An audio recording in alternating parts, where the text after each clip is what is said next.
오늘과 내일 이틀 동안 20대 대통령 선거 사전투표가 실시됩니다. 후보직을 사퇴한 안철수 대표와 김동연 후보의 이름 옆에는 사퇴 두 글자가 표기됩니다. 이재명 후보와 심상정 후보는 서울에서, 윤석열 후보는 부산에서 오늘 투표권을 행사합니다. 코로나19 신규 확진자가 전날보다 6만 명 가까이 늘어 25만 명 안팎을 기록할 것으로 보입니다. 이런 가운데 정부는 오늘 소폭 완화된 사회적 거리두기 조정안을 발표합니다. 현재 밤 10시까지인 다중이용시설 영업시간을 11시까지로 연장해 내일부터 적용하는 안이 유력합니다. 러시아와 우크라이나가 2차 평화회담에서 민간인의 대피를 위한 인도주의 통로를 개설하고 통로 주변에서는 휴전을 하는 데 합의했습니다.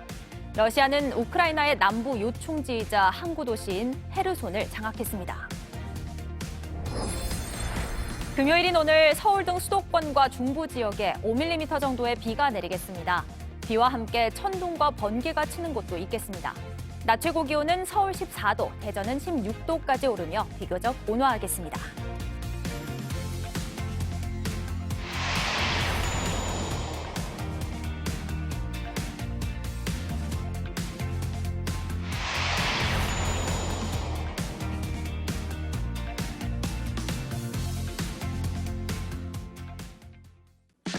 시청자 여러분 안녕하세요. 설레는 하루를 만드는 습관 아침엔입니다. 오랜만에 셋이 함께 아침엔 문을 여는데요.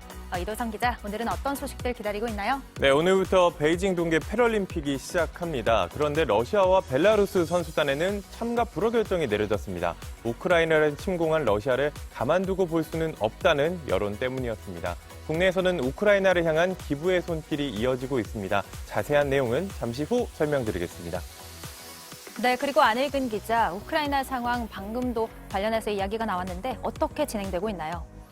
오늘이 침공 9일째인데요. 러시아는 우크라이나와 2차 협상에서 일부 합의를 하긴 했지만 공격은 멈추지 않고 있습니다.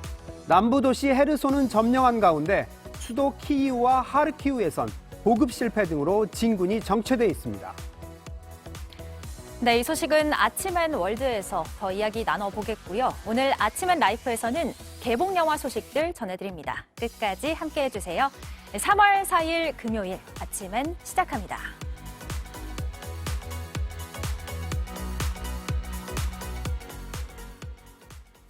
제20대 대통령 선거 사전투표가 1시간 전부터 시작됐습니다.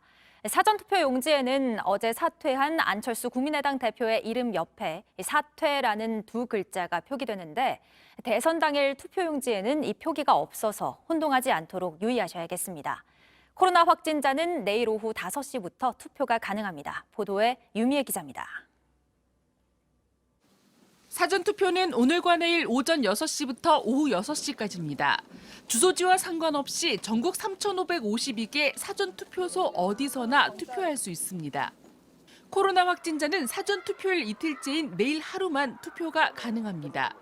내일 오후 5시부터 외출이 허용되고 오후 6시 전까지 사전투표장에 도착해야 합니다. 신속 항원 검사에서 양성이 나왔더라도 PCR 검사에서 확진 판정을 받지 않았다면 일반 유권자 투표 시간에 투표할 수 있습니다. 투표 용지엔 안철수 대표와 김동연 후보의 이름 옆에 사퇴가 표기됩니다. 투표소에서 투표 용지를 바로 출력하기 때문에 가능한 겁니다. 다만 안 대표가 대선 투표용지 인쇄 시작일인 2월 28일 이후에 사퇴하면서 대선 당일 투표용지에는 사퇴 표기가 없어 주의가 필요합니다. 사전투표 첫날인 오늘 이재명, 윤석열, 심상정 후보 모두 사전투표로 일정을 시작하는데 김혜경, 김건희 씨 등 부인과 함께 투표하는 모습은 보기 어려울 전망입니다. 초박빙 접전 구도가 이어지는 상황에서 두 배우자 모두 부정적 여론을 의식해 대선 때까지 공개 등판은 없을 것이란 관측에 힘이 실립니다. 이번 대선에서는 사전투표율이 30%를 넘어서 역대 최고를 기록할 거란 전망이 나옵니다. JTBC 유미입니다. 야권 단일화로 대선판이 크게 출렁이는 가운데 후보들은 총력전에 나섰습니다. 어제 이재명 더불어민주당 후보는 최대 승부처로 꼽히는 서울 유세에 나섰고 윤석열 국민의힘 후보는 충남부터 시작해서 경남 마산으로 향했습니다. 오늘 두 후보는 각각 서울 광화문과 부산에서 사전투표를 하고 지지층의 투표 참여를 독려할 예정입니다. 황예린 기자입니다.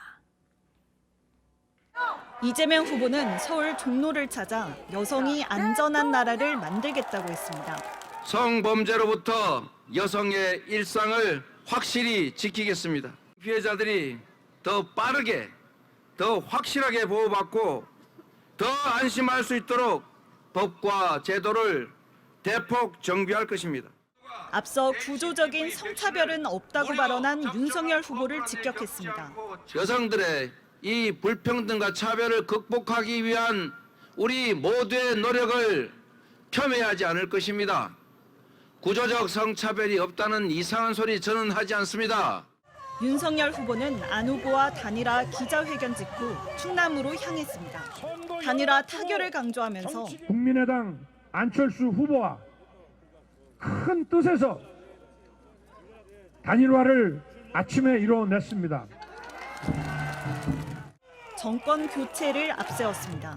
이건 물타기 하려고 정권 교체가 아니라 정치 교체라고 얘기하는데, 정치 교체라고 하는 것은 잘못한 정치인들이 심판받고 물러나서 심상정 정의당 후보는 서울 건국대 인근에서 유권자들과 만나 양당 후보가 말을 자꾸 바꾼다고 꼬집었습니다. 그리고 도대체가 이 후보님들이 자기들이 말해놓고 또 자기들의 정책인데 조금 불리하다 싶으면 생까버려요. 난 그런 적 없다고. 사전투표가 시작되는 오늘 이재명 후보는 서울 광화문에서, 윤석열 후보는 부산에서, 심상정 후보는 서울 종로에서 투표하겠다고 밝혔습니다. JTBC 황예린입니다. 코로나19 신규 확진자 수가 또 최대치를 경신했습니다. 하루 확진자가 처음으로 24만 명을 넘었습니다. 특히 개학과 동시에 학생 확진자가 크게 늘어 새학기 정상 등교가 이어질 수 있을지 걱정되는 상황인데요. 자세한 내용 조소희 기자가 보도합니다. 어제 0시부터 오후 9시까지 국내에서 코로나19에 걸린 사람은 24만 4,889명으로 집계됐습니다. 하루 전과 비교했을 때 6만 명 가까이 급증한 겁니다. 방역당국은 대통령 선거일인 오는 9일쯤 23만 명 이상의 확진자가 나올 것으로 예상했지만 확산 속도가 빨라 대선을 엿새 앞두고 이 수치를 뛰어넘었습니다. 특히 전체 확진자 중 60%가 수도권에서 나왔는데 서울의 하루 확진자는 거의 6만 명에 달합니다. 방역수장인 김부겸 국무총리도 PCR 검사에서 확진 판정을 받아 재택치료 중입니다. 중증 환자와 사망자 수가 급증하는 것도 문제입니다. 지난 2일 하루 사망자가 역대 최다인 128명이 늘어 지금까지 8,394명이 코로나19로 목숨을 잃었습니다. 이런 가운데 개학 첫날 서울에서만 학생 6,240명이 확진돼 전날보다 2배 이상 급증했고 현재 11,000명이 넘는 학생이 치료를 받고 있습니다. 교육부는 학생 건강 자가 진단 앱에 신속 항원 검사 결과를 입력하도록 했습니다. 먼저 신속 항원 검사 도구를 계획대로 3월 첫 주 지급 물량 606만 개를 확보하여 학생들에게 각 1개씩 지급하였습니다.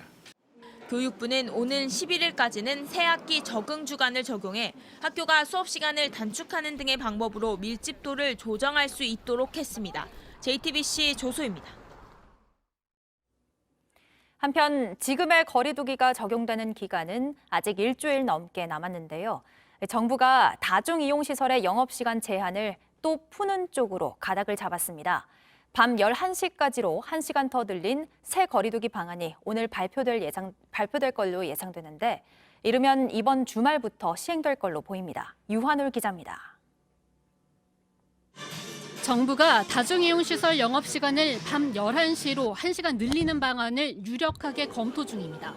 사적 모임은 지금처럼 6명까지 모일 수 있도록 그대로 둡니다. 현행 사회적 거리두기와 마찬가지로 이번 주말부터 당장 시행할 것으로 보입니다. 정부가 다시 한번 완화 카드를 꺼내든 건 소상공인과 자영업자 피해를 더는 두고 볼 수 없다고 판단했기 때문입니다. 계속 이렇게 그분들한테 짐을 지고 가라고 할 수는 없잖아요. 일종의 사회적인 위험을 우리가 나눠주면서 그분들한테도 뭔가 좀 희망이 있다는 걸 보여주려면. 확진자 증가세가 완만해졌다는 판단도 작용했습니다. 가장 많은 확진자가 나오는 수요일 0시 기준 매주 2배씩 뛰던 수치가 누그러졌습니다. 또 위중증 환자가 예측보다 많이 나오지 않아 관리가 잘 되고 있다는 게 정부 설명입니다. 하지만 방역당국조차 이번 주 확산세는 공휴일 영향을 감안해야 한다고 했습니다.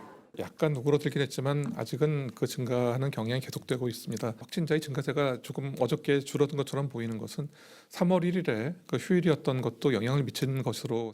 더욱이 정부는 현행 거리두기 발표 때 상황을 충분히 평가하기 위해 시행 기간을 3주로 둔다고 강조했습니다. 그 말을 뒤집고 완화 방안이 나오면 다음 주 대선을 의식했다는 비판도 피하기 어려워 보입니다. JTBC 유한울입니다. 러시아와 우크라이나의 2차 평화회담이 오늘 새벽 종료됐습니다. 민간인이 대피할 수 있도록 이른바 인도주의 통로를 만들고 통로 주변에서는 포화를 멈추는 것에 합의한 걸로 알려졌습니다. 양측은 빠른 시일 안에 3차 회담을 열어 추가적인 논의를 할 예정입니다. 홍희정 특파원입니다. 벨라루스 벨라베슈 숲에서 열린 2차 평화회담에서 러시아와 우크라이나가 일시 휴전에 들어가기로 합의했습니다. 타스 통신에 따르면 우크라이나 대통령실 고문 미하일로 포돌라크는 민간인의 대피를 위한 인도주의 통로를 만드는데 인식을 같이 했다고 전했습니다. 그러면서 이 합의에는 민간인이 대피할 동안은 일시 휴전하는 내용도 포함됐다고 밝혔습니다. 지난달 28일 열린 1차 회담에서는 양국 입장차만 확인하고 끝났지만 2차 회담에선 일부 진전된 내용을 다루며 가시적 성과를 낸 겁니다. Но главный вопрос, который решили сегодня, это, я считаю, что это существенный прогресс. 다만 러시아 측은 이번 합의 사항에 대해 국내 비준 절차를 거쳐야 한다고 강조했습니다. Потребуются парламентские усилия. Некоторые договоренности нужно будет закреплять и затем проводить процедуру национальной ратификации. 그러면서 합의 사항을 이행하기 위해 오늘 목소리를 내지 않겠다며 앞으로 며칠 내 3차 협상이 있을 것이라고 설명했습니다. 이런 가운데 미국은 우크라이나를 침공 중인 러시아 엘리트층을 상대로 추가 제재를 단행했습니다. 백악관은 보도자료를 통해 푸틴 대통령을 계속 지원하는 러시아 엘리트층 8명과 그 가족을 추가 제재 표적으로 삼는다고 밝혔습니다. 또 러시아 지도층과 가족, 또 그들의 측근을 상대로 비자도 제한하기로 했습니다. 로스앤젤레스에서 JTBC 홍희정입니다. 올해 대형 산불 소식이 유독 많은 것 같지요. 저희 JTBC 취재진이 어느 정도인지 하나하나 따져봤는데 10년 전에 비해 무려 15배나 많이 나고 있다는 사실이 확인됐습니다. 원인이 뭔지 정영재 기자가 취재했습니다.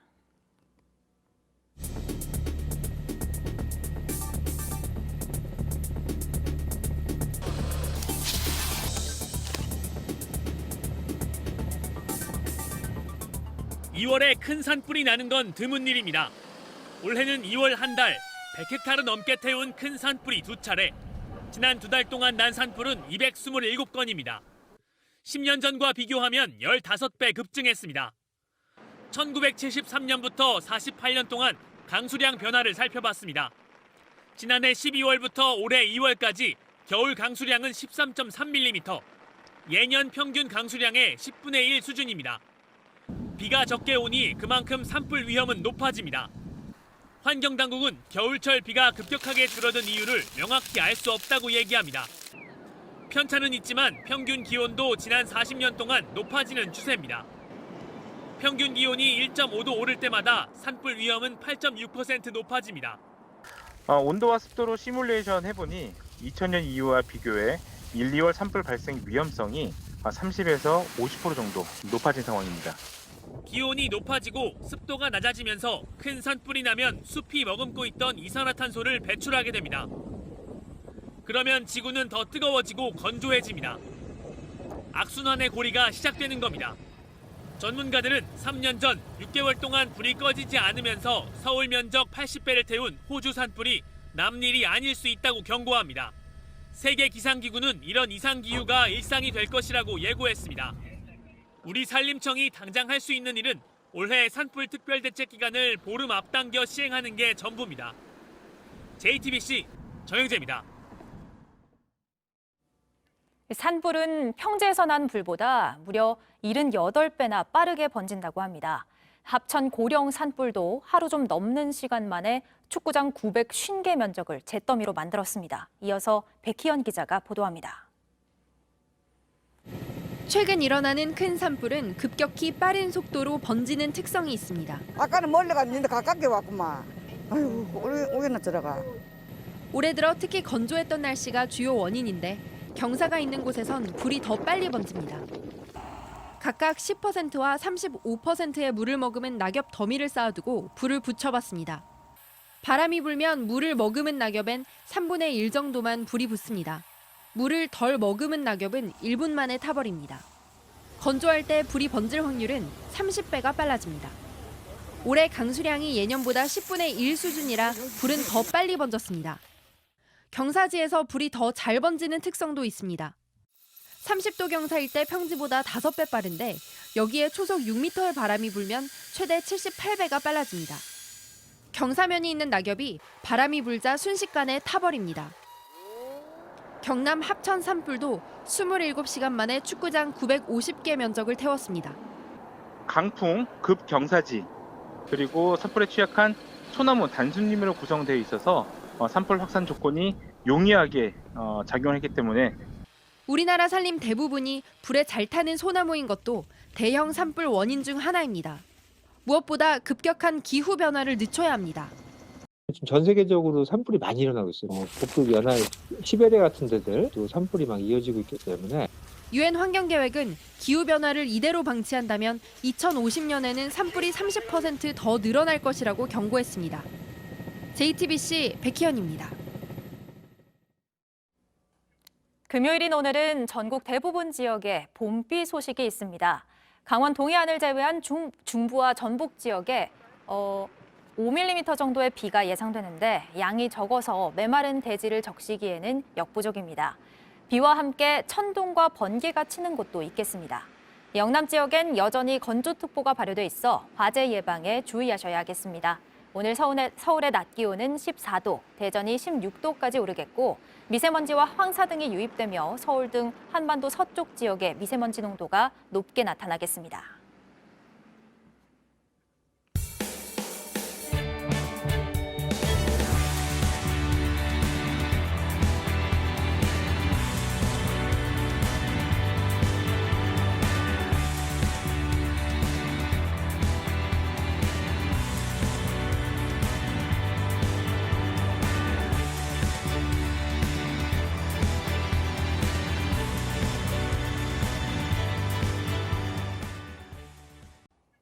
밤사이 핵심 국제 뉴스만 짚어드리는 아침엔 월드입니다. 국제외교안보 심층 취재를 맡고 있는 안의근 기자 만나보겠습니다. 안의근 기자, 네. 우크라이나 상황을 좀 먼저 살펴보면 좋을 것 같은데요. 남부 일부 지역은 러시아군이 장악을 했다고요? 네, 처음으로 장악한 도시가 나왔습니다.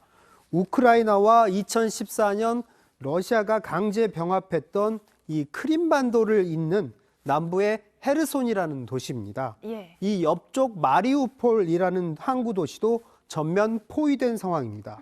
그런데 수도 키이우와 하르키우는 공습은 계속 진행이 되고 있지만 아직까지는 우크라이나군이 버티고 있습니다. 네. 그리고 이 키이우 북쪽 고속도로를 찍은 위성 사진인데요. 러시아군 행렬이 잘 보입니다. 좀처럼 진군을 못하고 있는 겁니다. 미 국방부 당국자는 행렬에 말 그대로 연료가 떨어졌다. 이제 러시아는 병사들에게 먹일 음식까지 동나기 시작했다고 말했습니다. 우크라이나 군의 강한 저항이 원인이란 분석도 나오는데요. 특히 미군이 제공한 대전차 미사일 제블린이 큰 역할을 하고 있는 걸로 알려졌습니다. 이 제블린은 적외선 장비로 표적을 자동 추적해 명중시키는 무기인데 워낙 효과가 좋아 우크라이나 병사들 사이에선 성스러운 제블린이란 별명까지 붙었다고 합니다. 네, 그리고 이 러시아는 부인을 하고 있지만 민간인 시설 피해도 계속 확인이 되고 있다면서요? 네, 최근 러시아가 대대적으로 공격했던 수도 키이우와 하르키우에서도 이런 민간인 피해가 벌어졌었는데요. 네. 이번엔 북부 체르니히우의 학교와 민가가 피해를 입은 모습이 확인됐습니다. 현재까지 최소 22명이 목숨을 잃었는데 이 지역 주지사는 러시아가 학교 2곳과 민가들을 공격했다고 말했습니다. 누가 봐도 학교같이 생긴 건물인데 정말 끔찍한 상황입니다. 네, 이 전쟁 소식도 참 안타까운데 이렇게 민가에서 영향을 받고 있으니까 마음이 아픕니다. 그런데 러시아군이 우크라이나 슈퍼마켓을 약탈하는 그런 모습도 확인이 됐다고요. 네, 일부 도시에서 이런 약탈 모습들이 확인이 되고 있습니다. 예, 영상을 보시면요. 러시아 병사 대여섯 명 정도가 마트 같은 상점에서 물건을 담는 모습입니다. 자루 같은데 뭘 주섬주섬 담는 모습도 보입니다. 영상을 올린 분 설명으로는 그들이 배고픈 것 같다고 했습니다. 다음은 하르키우 슈퍼마켓에서 찍힌 영상인데요. 일부 병사들이 마트 카트와 자루에 뭔가 물건을 담아 빠져나오는 모습입니다. 예. 러시아 군 보급에 문제가 있어서 이런 건진 몰라도 어떤 경우에도 훔치거나 약탈하는 건 정당화될 수 없겠죠. 네, 맞습니다. 이런 상황에서 지금 마크롱 대통령과 푸틴 대통령은 또 전화 통화를 했네요. 네, 90분간 전화로 설전을 벌였다고 했는데요. 푸틴 러시아 대통령은 우크라이나의 비군사화와 중립국화를 계속 우크라이나에 요구할 것이라고 했고요. 반면 마크롱 프랑스 대통령은 러시아가 우크라이나의 나치즘과 싸우고 있다는 주장은 거짓이라고 지적했다고 합니다. 젤렌스키 우크라이나 대통령은 푸틴 대통령과의 대면 담판도 제안했는데요. 들어보겠습니다. It's not about I want to talk with Putin. I think I have to talk with Putin. The world has to talk with Putin because there are no other ways to stop this war.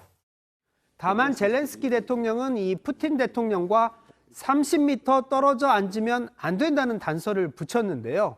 그 이유가 있는데요. 예. 지난번 푸틴과 마크롱 대통령이 이렇게 6m나 떨어져 앉은 테이블 위에 앉은 걸 꼬집은 걸로 보입니다. 아하, 네, 여기까지 듣겠습니다. 지금까지 안일근 기자였습니다.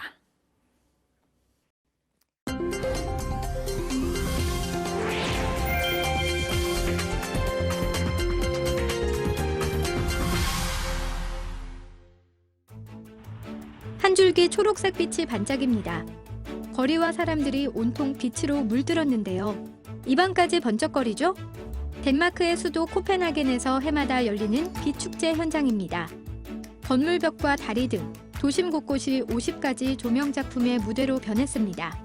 특히 올해는 태양의 모습을 본딴 설치 조명 앞에서 20쌍의 커플이 결혼식을 올리는 행사도 열렸습니다. 코로나 속에서 50만 명 이상의 관광객이 축제를 즐겼는데요.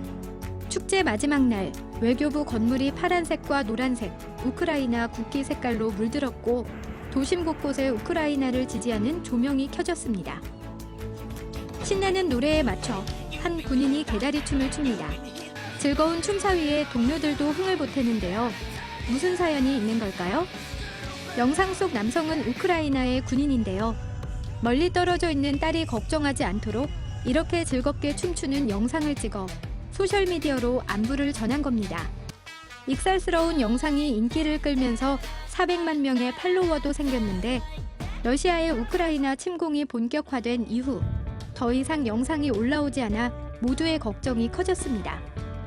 한때 사망했다는 소문까지 돌았는데 지난 1일 웃음기 없는 얼굴로 짧게 안부를 전하는 영상이 올라왔습니다. Мы живы, здоровы, боремся дальше за Украину. Слава Украине, героям слава. 영상을 본 누리꾼들, 생사가 확인돼 다행이라며 응원이 이어지고 있습니다. 자전거 바구니에 하얗고 복슬복슬한 무언가가 보입니다. 뒷모습의 주인공은 파란 눈의 고양이인데요. 높은 방지턱에도 무서워하지 않고 여유로운 표정으로 세상을 구경합니다. 영국 런던에서 라이딩을 즐기는 이 고양이. 올해 4살이 된 시그리드인데요. 청각장애로 소리를 듣지 못합니다. 하지만 이렇게 주인이 오랫동안 훈련시켜서 소리 대신 많은 풍경을 볼 수 있게 됐습니다. 재작년 12월부터 주인과 함께 1600km를 달린 시그리드. 이제 자전거를 탈 때마다 팬들의 인사를 받는 런던의 인기 고양이가 됐습니다. 지금까지 제나가 전해드렸습니다. 예, 오랜만에 제나도 만나봤습니다. 코로나 환자가 많이 늘면서 먹는 약도 모자란 상황입니다. 이번 주 4만 명분이 더 들어왔고 정부는 여유가 있다고 했는데요. 그런데 저희가 확인한 현장의 목소리는 사뭇 달랐습니다. 약이 없다는 건데 어떤 이야기인지 박민규 기자가 전해드립니다. 요양병원에 입원한 80대 A씨는 지난주 코로나19에 걸렸습니다. 고위험군이지만 먹는 약 팍스로비드 처방은 받지 못했습니다. 대구 전역에 아무 데도 없대요. 대구에 팍스로비드를 다루는 모든 약국에 전화를 돌렸는데 정말 한 군데도 없는 거예요. 대구가 아닌 다른 지역까지 전화한 끝에 약을 찾았지만 쓸 수 없었습니다. 포항은 가깝잖아요. 그 약을 받아오면 되겠구나 했는데 지역별로 안 된다는 거예요. 나라에서 내려온 지침이래요. 열은 38도를 넘는데 면회도 안 되니 걱정만 커졌습니다. 나 너무 많이 아파 이러는데 빌려줬다가 약을 다시 갚아주고 하면 되는 거 아니냐. 같은 나라 국민인데 근데 안 된다는 거예요. 정부는 물량이 충분하다고 했지만 지역별로 재고 관리가 제대로 안 되고 있는 겁니다. 코로나 환자만 보는 감염병 전담병원도 약이 모자랍니다. 아예 취급이 안 돼요. 약이 없으니까 베클렘 없고요. 팍스로비드도 없으니까 아예 환자한테 투약이 지금 중단됐죠. 필요한 양을 입력하면 보내주겠다고 약속했지만 한 달 넘도록 받아본 적이 없습니다. 배송을 해주는 걸로 공문에는 돼 있었어요. 제가 확인을 했더니 거기에 입력해봤자 배송이 안 된다. 전배를 받아라. 결국 다른 병원과 생활치료센터에서 약을 빌려가며 버텼습니다. 전배를 신청을 해도 원하는 분량을 못 받았고 꼭 필요한 환자한테만 처방을 하셔라. 지금 물량이 부족하다. 정부는 지역별 공급 물량을 조정해 문제를 해결하겠다지만 현장에서는 당장 이번 주 들어온 4만 회분도 충분하지 않다고 걱정하고 있습니다. JTBC 박민규입니다. 빌린 자동차로 휴대전화 가게 문을 뚫고 들어가 물건을 훔친 20대가 붙잡혔습니다. 돌진해서 물건을 훔쳐 달아나기까지 걸린 시간은 단 30초였습니다. 조승현 기자입니다. 브레이크 등이 켜진 승용차가 인도 위에 서 있습니다. 차도로 내려가 전진하는가 싶더니 그대로 후진 기어를 넣고 뒤로 돌진합니다. 차량은 유리로 된 출입문을 뚫고 가게 안으로 들어갑니다. 진열장이 가득 놓인 이 가게엔 휴대전화 매장. 한 남성이 차량에서 내리더니 진열장으로 달려갑니다. 가게 사이를 오가며 전화기를 쓸어 담곤 급히 차량에 다시 탑니다. 그리고 빠져나가는 자동차. 지나가던 행인이 달려가는 차량 뒷모습을 바라만 보고 있습니다. 지나가다가니 그러니까는 화편 유리가 그냥 쫙 바닥에 있더라고요. 교통사고 났나 보다 했지 우리는. 휴대전화를 훔쳐 달아난 건 20살 A씨입니다. 차량에서 내려 전화기를 챙겨 달아나기까지 30초 걸렸습니다. 이유가 있었습니다. 범행 이틀 전 매장에 들러 비싼 전화기가 있는 위치를 확인해뒀습니다. 사전 답사했던 겁니다. 가게로 돌진해 문을 뚫은 차량은 렌터카였습니다. 범행에 쓰려고 빌렸습니다. 돌이나 이런 걸로 깰려고 그랬는데 돌이나 이런 걸로 깨면 안 깨질 것 같아서 차로 받았다. 렌터카는 근처 주택가 골목에 버렸고 가방만 챙겨 떠났습니다. A씨는 택시를 타고 다니며 대전 시내 휴대전화 매장 여러 곳에 훔친 전화기를 팔았습니다. 한 대당 150만 원 정도인 휴대전화 7대를 200여만 원에 넘겼습니다. A씨는 또 렌터카를 빌려 충북 청주로 가다가 잠복하던 경찰에 붙잡혔습니다. 그 차량이 다시 범행을 한 번 더 하기 위해서 렌트를 했던 걸로 보여지고. 경찰은 A씨를 특수절도 혐의로 구속해 사건을 검찰로 넘겼습니다. 싼 값에 휴대전화를 사들인 매장 업주들도 작물 취득 혐의로 조사하고 있습니다. JTBC 조승현입니다. 금요일 아침엔 라이프 나원정 중앙일보 영화 담당 기자와 함께 개봉 영화 소식 살펴보겠습니다. 네, 안녕하세요. 네, 안녕하세요. 네, 나 기자. 이번 주 극장가에서는 더 배트맨이 가장 화제인 것 같아요. 네, 지난 1일 전 세계 최초로 한국에서 개봉했는데요. 배트맨 하면 슈퍼맨과 함께 DC 코믹스의 맏형이잖아요. 예. 올해가 벌써 탄생 83주년인데 이 탄생 83주년 맞아서 더 젊어졌습니다. 아, 그렇습니까? 네. 왕년의 배트맨 스타 하면은 떠오르는 배우에 따라 나이가 나오죠. 네. 마이크 키튼 그리고 발 킬머, 조지 클루니 같은 굉장히 미국적인 배우들. 최근에는 크리스찬 베일도 맡았었는데 이번엔 영국 최초 영국 출신 스타가 맡았습니다. 로버트 패틴슨이세요. 네, 트와일라이트 같은 이 로맨틱한 뱀파이어물에도 출연을 했었고 SF 테넷 이런 블록버스터도 많이 나왔는데 독립 예술 영화도 많이 나왔거든요. 근데 딱 보시면은 이 단단한 턱과 중저음의 목소리가 딱 배트맨이구나 싶습니다. 아, 그렇습니까? 아까도 좀 몇 분 말씀을 해주셨지만 저한테는 역대 배트맨 중에 크리스찬 베일, 다크나이트의 크리스찬 베일이 제일 익숙하고 또 좋아하기도 하거든요. 이번에 로버트 패틴슨이 보여주는 배트맨은 또 어떻게 다를까요? 네, 베일의 배트맨이 좀 완벽에 가까웠다면 이번에는 좀 더 거칠고 음울함이 강조된 탐정 배트맨이에요. 네. 예, 범죄의 온상인 고담시에서 억만장자 상속자 브루스 웨인이라는 원래 정체를 감추고 있는데 이번에는 2년 차에 접어든 초짜 배트맨의 모습입니다. 그래서 이번 영화에서 보면은 그 특유의 그 최첨단 무기라든지 아니면 배트카, 배트수트가 미완성 단계예요. 네. 거기다가 어렸을 때 부모님을 여였던 그 분노를 주체를 못하는 모습을 보여주거든요. 그래서 이 수수께끼의 연쇄 살인마 리들러를 쫓으면서 자신의 부모와 관련된 이야기도 쫓게 되고 동시에 부패한 경찰이라든지 부패 정치인을 폭로하게 되는 과정을 역대 배트맨 중에서 가장 사실적으로 그리고 있습니다. 1960년대에 미국 사회를 발칵 뒤집어 놓은 연쇄살인마 조디악 킬러 기억하실 수 있는데 그 사건이라든지 워터게이트 그리고 요즘에는 거의 미국에서 현실이 된 폭도라든지 약탈 같은 사건들도 이 영화 속에 새겨 넣었는데요. 혹성 탈출을 만든 맷 리브스 감독이 이 메가폰을 잡아서 캐두먼 그리고 펭귄맨 같은 좀 판타스틱한 캐릭터들을 현실적으로 그려냈습니다.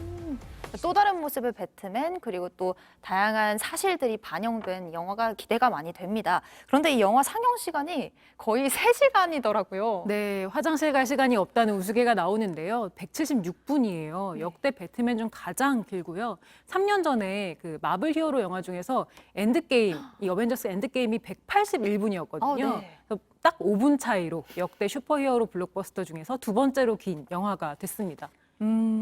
그렇다면 이제 오늘 골라주신 또 두 번째 영화도 살펴볼까요? 네, 이번에는 상영 시간 압박이 좀 적은 감미로운 뮤지컬 영화인데요. 시라노입니다. 지금 포스터가 나오고 있는데 이 시라노 하면은 외모 콤플렉스 때문에 짝사랑하는 상대한테 자신은 고백을 못하면서 연적의 연애 편지를 대피를 해준 그 비운의 남자 이야기 들어보신 적 있을 거예요. 너무 슬픈 스토리예요. 네. 실제로 17세기 프랑스에 있던 실존 시인이자 검객을 토대로 한 희곡이 있었어요. 이 고전 희곡이 시라노 드 베르주라크라는 작품인데 이 원작을 토대로 한 작품인데요. 이번에는 TV 시리즈 왕좌의 게임으로 유명한 이 피터 딩클리지. 키가 132cm의 작은 체구의 배우인데 그가 주연을 맡아서 새롭게 재해석을 했습니다. 이 피터 딩클리지가 노래도 잘 부르는 것 같은데 그 모습은 아마 극장에서 확인을 해봐야겠죠. 그런데 이번 시라노는 기존에 만들었던 버전과는 또 다른 버전이라고요. 네, 원래는 원작에는 시라노의 콤플렉스가 큰 코였어요. 그런데 이번 영화를 보시면은 이 작은 체구지만 거의 장정 10명쯤은 거뜬히 쓰러뜨리는 전쟁 영웅으로 그려지거든요. 여기엔 좀 사연이 있습니다. 이 각본을 맡은 에리카 슈미트가 만든 동명 뮤지컬 공연이 이번 영화 토대가 됐는데 이 에리카 슈미트가 바로 딩클리지의 아내예요. 네, 보통 이 공연을 이 희곡 원작을 올릴 때 굉장히 잘생긴 배우들이 가짜 코를 붙이고 나와서 연기를 하는 거를 보면서 뭔가 좀 진실된 방식이 없을까 고민을 하는 아내를 보고 딩클리지가 내가 한번 읽어보겠다라고 하면서 대사를 읊으면서 그 자리에서 시라노가 새롭게 탄생을 했습니다. 뮤지컬 공연에서도 딩클리지가 직접 주연을 맡았고요. 그걸 보고 이 어텀먼트 영화 많이 보셨을 거예요. 그 영화 만든 조 라이트 감독이 멜로 장인으로 통하는데 공연에 굉장히 감명을 받아서 딩클리지를 이번 영화의 주연으로까지 캐스팅을 했습니다. 이렇게 비하인드 스토리까지 들으니까 굉장히 더 기대가 되고 저도 꼭 보고 싶은 마음이 듭니다. 네, 여기까지 듣겠습니다. 지금까지 나원정 중앙일보 영화 담당 기자였습니다.